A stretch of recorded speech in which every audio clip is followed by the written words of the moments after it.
This was a Failure.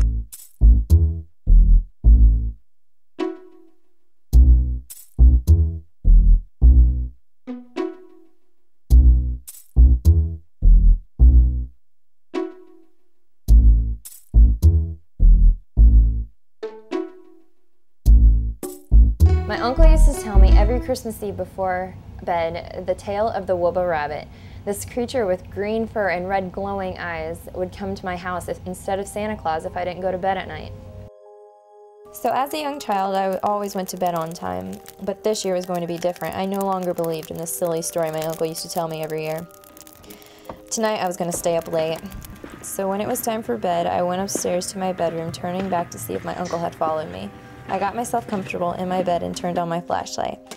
I believed the story of the Wubba rabbit was false, and I was going to prove it to my uncle.